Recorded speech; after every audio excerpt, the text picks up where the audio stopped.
பிரான்சில் நேற்று நடைபெற்ற உள்ளூராட்சி தேர்தலின் முதல் சுற்று முடிவுகளால் நாட்டில் பெரிய நகரங்களை எந்த தரப்பு கைப்பற்றும் என்ற விடயத்தில் நிச்சயமற்ற தன்மை நிலவுவதால் அடுத்த வார இறுதியில் நடைபெறும் இரண்டாம் சுற்று போட்டி சற்று விறுவிறுப்பாக இடம்பெறும் என எதிர்பார்க்கப்படுகிறது. பிரான்சில் நேற்று நடைபெற்ற உள்ளூராட்சி தேர்தலின் முதல் சுற்று முடிவுகளால் நாட்டின் பெரிய நகரங்களை எந்த தரப்பு கைப்பற்றும் என்ற விடயத்தில் நிச்சயமற்ற தன்மை நிலவுவதால் அடுத்த வார இறுதியில் நடைபெறும் இரண்டாம் சுற்று போட்டி சற்று விறுவிறுப்பாக இடம்பெறும் என எதிர்பார்க்கப்படுகிறது.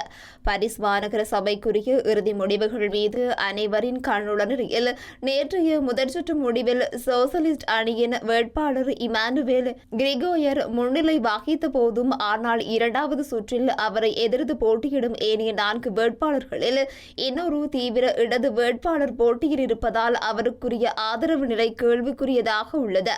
பாரிஸில் சோசலிஸ்ட் வேட்பாளர் 37.98% வாக்குகள் கிட்டிய நிலையில் பழமைவாத கட்சி வேட்பாளர் ரசிடா டாட்டிக்கு 25.46% வாக்குகள் கிட்டியுள்ளன.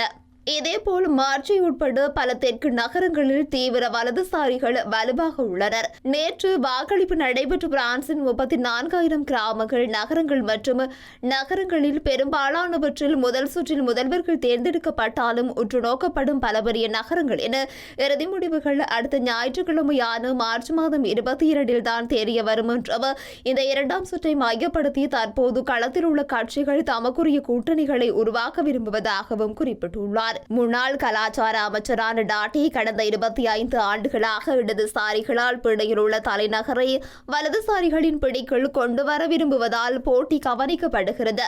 பாரிஸ் முதல்வர் போட்டியில் தீவிர இடதுசாரிகளின் வேட்பாளர் சோபியா ஜிகிரோவும் அரசு தலைவர் இமானுவேல் மேக்ரோனின் மறுமலர்ச்சி குழுவைச் சேர்ந்த பியர்ஜவ் போனாசலும் 11% அதிகமான வாக்குகளை பெற்றுள்ளனர்.